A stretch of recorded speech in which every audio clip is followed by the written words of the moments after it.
Hello again, here we are with another tutorial. This time we are going to talk about tourism, and I think we should start with talking about how tourism influences other cultures. So, every turn you generate the amount of tourism you have.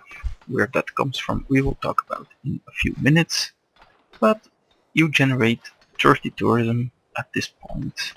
And if we click on that, we get this screen. This is influenced by player. As you can see, you can select and see which culture influences which other culture and how.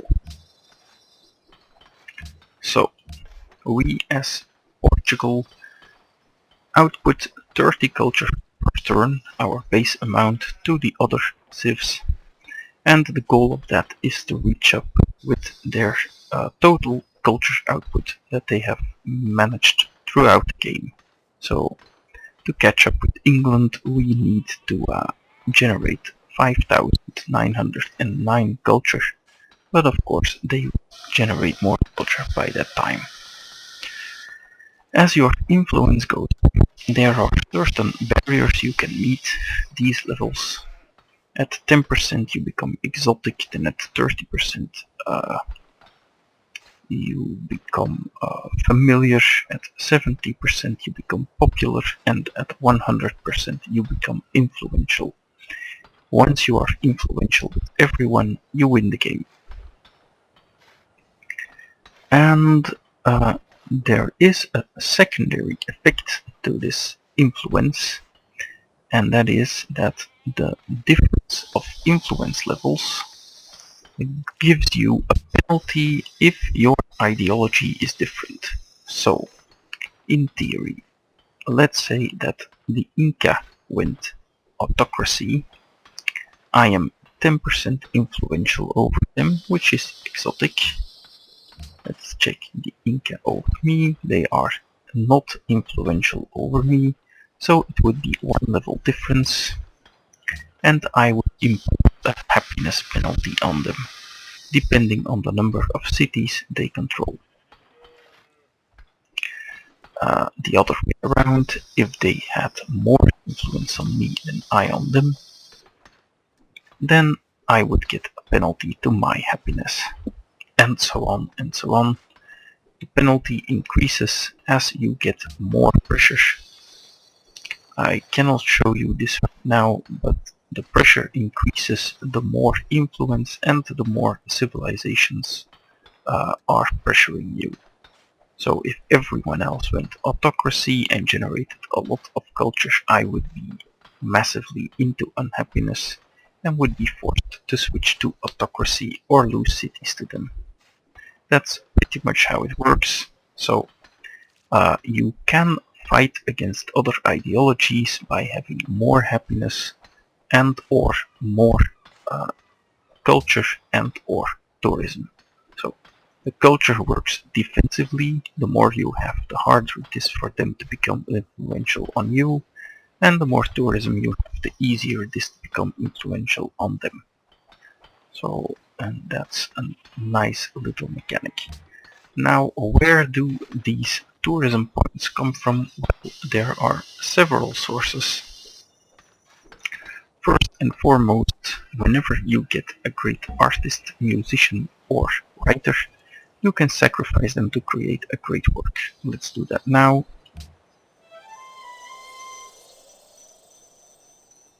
We created a great work of music, and it has been placed in one of our buildings. This icon here can show you where it is gone. So we get an overview of all our great works and where they are in our empire. As you can see, each great work produces 2 culture and 2 tourism. This is modified by all the city modifiers, all the social policy modifiers, and so on. Some buildings, mostly wonders but also museum, have a teaming bonus. That means that if you put the correct works of art in there, then you are going to get a small bonus to both tourism and culture. I have built the Louvre to show this off, but I'm not sure we can actually complete it. Other than this, there is another source of tourism, and that's because of the archaeologists. They can dig up artifacts in your empire. I have made a few here, one here, and another one here. They are hard at work now. Now, as these archaeologists complete their job, they will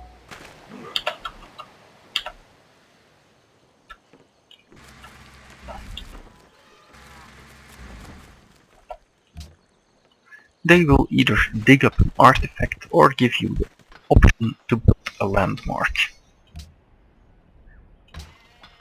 So,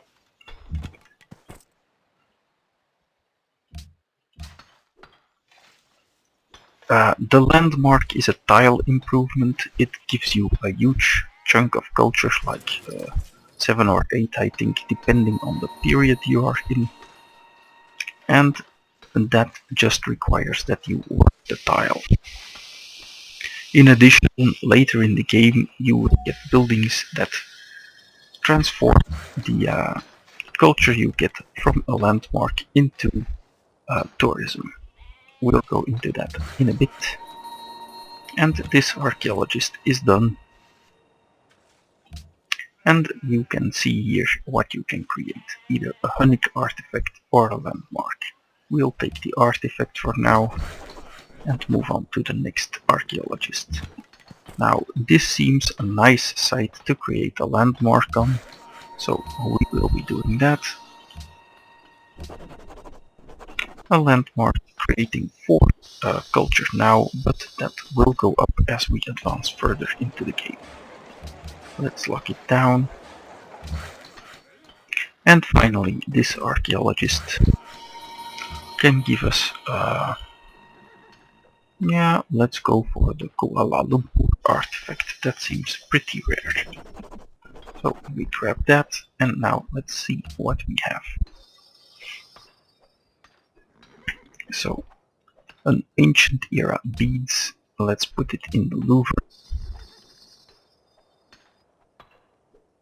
And we have an ancient era shield. Now what do we need?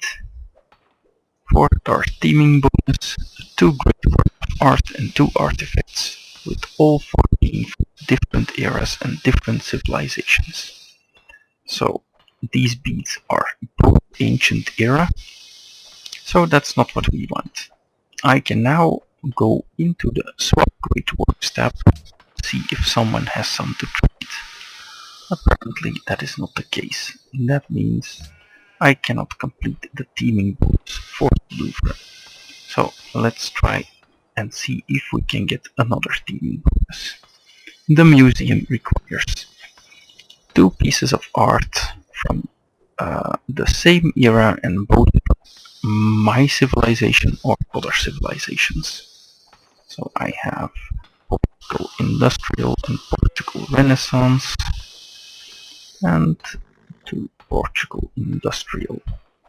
I can't finish that bonus without messing up this one, so I will try to trade these 2 artifacts and see if we can get there. No, there are no proper artifacts available. That is most unfortunate yet again. Yeah, too bad. I guess we can try making teaming bonus for this one. What do we need? Writings from different eras and different civilizations, and this one needs writings from the same era and civilization. We have 2 Portugal Renaissance, so if we put both of them there, yep, we get a nice +2 there. So that's how you get teaming bonuses. You can see what you need when hovering over it. And all of this gets multiplied by other things, Let's check the Dichtree for that. Right up to the modern era, you get culture and tourism mostly from what I just showed you. But starting here, you can build a hotel which adds tourism from great works and wonders. Further on, you can build the airport, that's under radar, a little bit of different path. And the rest of the culture is in the top 3 here. Eventually, you will get the National Visitor Center, a natural wonder that requires hotels. This further increases your tourism output. And finally, the internet, which doubled it again. So, you can get an enormous amount of percentile modifiers, and they all add to your base tourism. But that's not the end of it. This number is then modified further. As you can see here, I'm getting a 75% bonus to Germany because I have a trade route, a shared religion, and open borders. That is fine, so I can just ask Songhai, for example, for open borders. Let's see if he wants to give them to me.